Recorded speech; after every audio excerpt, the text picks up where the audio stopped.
Hello, everybody, and you are very welcome to Successful Perspectives. Successful Perspectives, of course, is when we deep dive into some business issues with a key business personality from our network, Boardroom by EMIR. I am delighted to be joined by my friend, Abdulla Al Ashram, who is the CEO, the Group CEO of Emirates Post. Abdulla, it is wonderful to have you. You're very welcome to Successful Perspectives. Thank you, Trevor. It's great to always catch up, and I'm really looking forward for this. Excellent. I look forward to us being able to meet again in physical surroundings, which we'll be able to do soon, I'm sure. So what I want to do is talk to you about a topic that I've been talking to a lot of our members about. And that is around uncertainty. I've been speaking with a lot of our members from the network, and it seems to be a key theme, understandably so, due to this pandemic era. So on the point of uncertainty, how can leaders, in your view, better prepare themselves for this future of unpredictability and uncertainty? In my personal opinion, I think history every once in a while repeats itself. So we need to start with seeing how did people react and what lesson was learned from other uncertainty or pandemics or crises that happened in the past. I think there's a lot of lesson learned over history, and that's what we need to really learn from. Definitely, I personally think that leaders should really brainstorm, look at future trends, look at some weak signals that come through some of these issues that happens around us. Definitely, we need to be an agile thinkers and develop an agile focus. We always have to be prepared. One more thing I would say, digitization have really accelerated within this pandemic. And that's something I think we should always keep in mind. We need to have a lot of digital development, a lot of automation to really be able to be sustainable and resilient with all these uncertainty and challenges that comes to us. And that point that you mentioned there, Abdulla, is a very valid one. And this is, again, when I'm speaking to the CEOs in our network, this is something that's coming up a lot, right? You're talking about, digital transformation, automation, all of this stuff that has been foisted upon us in many ways, or has been accelerated because of the pandemic. I'd be curious, has the pandemic changed your perspective on how businesses need to operate? Obviously you're overseeing a large organization in terms of Emirates Post. How has that played out? What's your take on that? Honestly, definitely from this pandemic, there is a lot of things we would like to really adopt or change going forward. And one of these things, I would say, it accelerated a lot of the projects or the strategies that we had for the coming years, especially when it comes on the digital transformation and automation. So there's a lot of things that we really brought forward in our strategy to make sure that we could achieve the results sooner and to make sure that we survive at this tough times. It's interesting, right? I might just jump in there because we had a similar situation. We had plans. We were forced to move into the virtual world, and this probably would have taken us 1.5 years, but instead we had to do it in a matter of 4 or 5 weeks. 100%.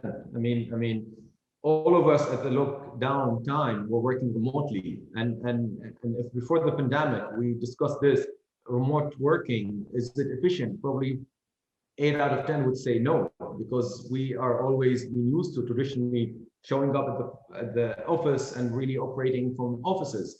The minute we start all collaborating and working remotely, we all put an extra effort to make sure that it happens and it's successful. The outcome was incredible. I mean, amazing that how things within the lockdown, people were still operating, people were still getting things done, decisions were done, and work was active.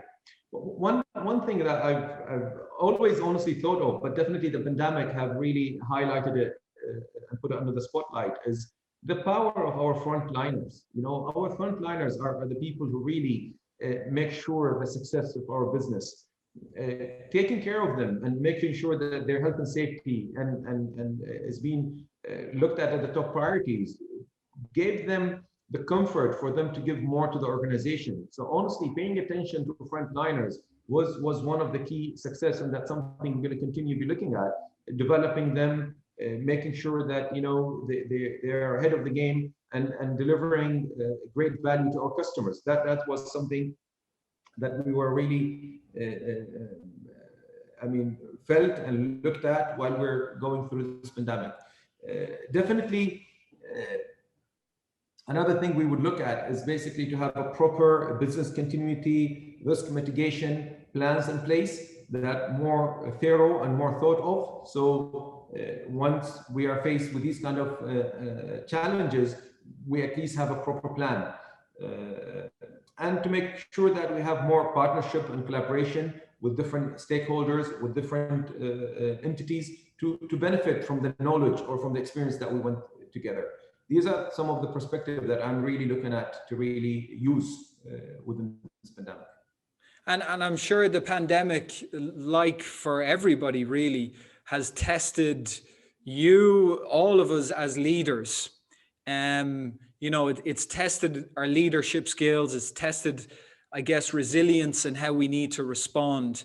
And I know, honestly, you don't look it, but you've been with Emirates Post a very long time, because you started there when you were very young and you successfully climbed the ladder.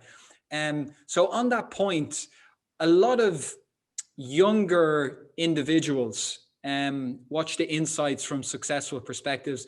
And one of the reasons is they're keen to get career advice from somebody who has managed to make it to the top of an organization. So on that point, what advice have you received in your career? Or what I should say, what's the best advice that you have received in your career? And how has this advice shaped you as a leader and perhaps helped you during this pandemic? Honestly, the greatest advice I've got was from my dad, to be honest, Trevor. And I have developed this career, going through his advice and shaping my career with. And it was very basic stuff, if you really think about it. My dad always advised me to be authentic. And being authentic really gives you a great value developing your career and growing. He always advised me to keep learning, and learning doesn't stop at any age or any level. The third thing that he advised me was having a positive attitude. And a positive attitude, in my opinion, is being humble, being inspired, and being persistent. And the last advice he advised me with is patience. And he always used to tell me, patience is the key for all doors. And definitely having a 20-year career in different aspects of my career life, these advices have helped me a lot into what I've done so far. I definitely frequently remind myself with His Highness Sheikh Mohammed bin Rashid quotes, excellence doesn't have a finish line, which is so true. We keep continue developing, and every time we reach to a point, we need to make sure that we challenge ourselves to get to a better point. Another quote of His Highness is that greatest failure is not falling to the ground. It is when you decide not to stand up again. And so true. The minute you fall and you don't want to stand up again, you know that you failed. But the minute you wake up again and continue, that's where you want to develop yourself, and you want to grow, and you want to improve what you've been doing. So these are the advices and the quotes that I always remind myself with. No, it's very wide. The quotes from Sheikh Mohammed are very inspirational, but your father also was clearly a very wise man. Did you seek out his advice, or did he offer, as a father sometimes does, offer his advice? I used to always go to him whenever I get stuck in my career, even in the early stage of my career. And he used to be always there for me. And he would tell me, son, I might not have the best education, but at least life taught me, a lot of lessons. And what I'm sharing with you is my summary. So I always used to take it that way. He had a lot of experience in his life. My dad was born in 1929. So you could imagine how the world was then between First World War and Second World War. Grew up at that age. This part of the world was never developed in a way. Life was more of a struggle and challenge for them. So life have taught them. And honestly, his advice helped me a lot during my career. And of course, that in a way, it shapes us as individuals, of course, as our parents do. And it shapes our philosophy on life, but our philosophy in business as well. What would you say are some of your key tenets in terms of your business philosophy that have helped you? Honestly, I would say the three tenets are three main ingredients, in my personal opinion, in summary. A simple strategy that's actionable, and I'll elaborate a bit more on it in a second.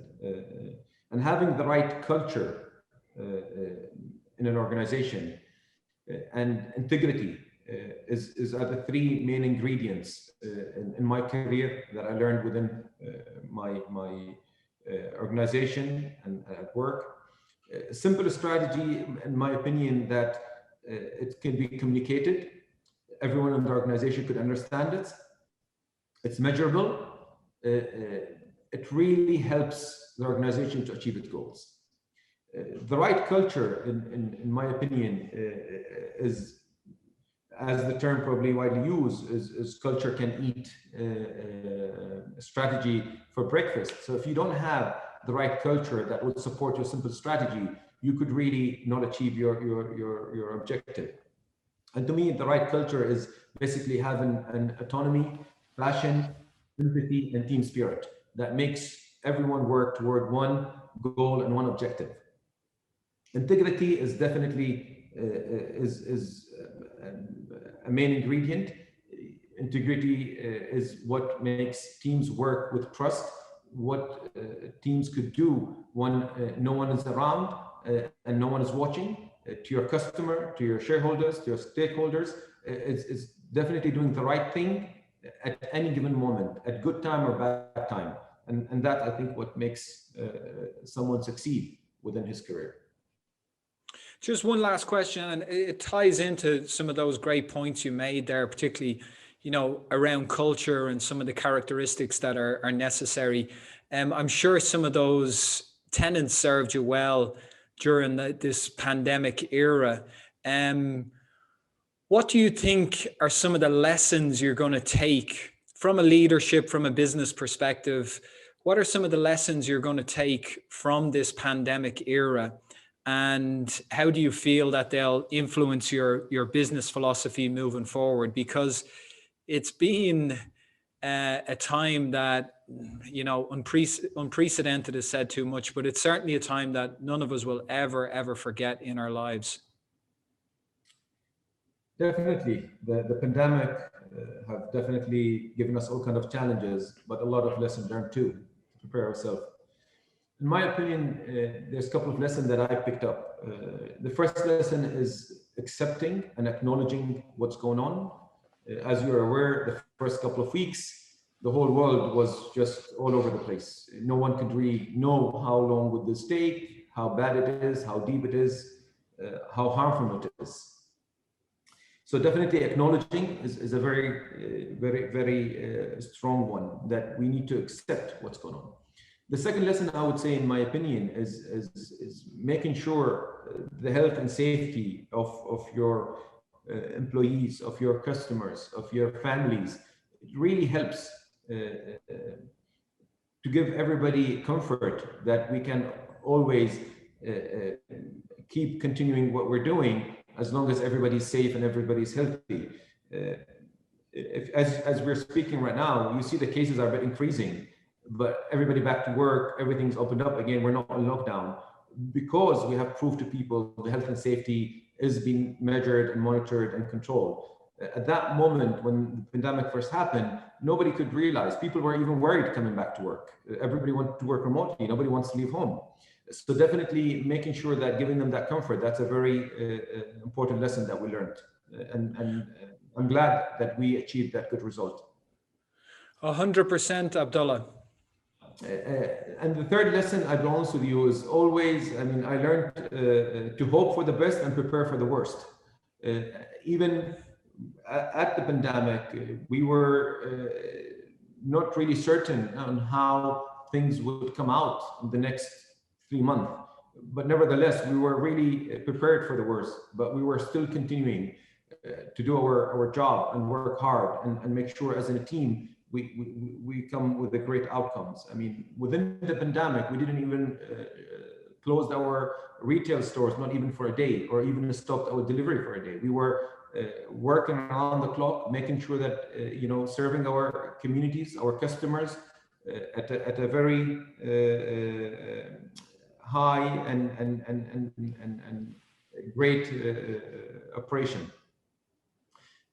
Another lesson the crisis has taught me is that people are capable of remarkable creativity, innovation, and collaboration. And once the team put their effort together, we really survived, and we really start developing great outcomes once this pandemic got us. So these are the lessons that I've learned, and definitely I'm going to continue with them post the pandemic and make sure that we capitalize on them. Well, Abdullah, I think it's been a wonderful conversation. I thank you very much for your insights. Thank you very much for your time. I look forward to seeing you soon at one of our physical briefings. And until next time, until our next episode of Successful Perspectives, I will bid our audience a goodbye. Thank you very much, Trevor. Take care.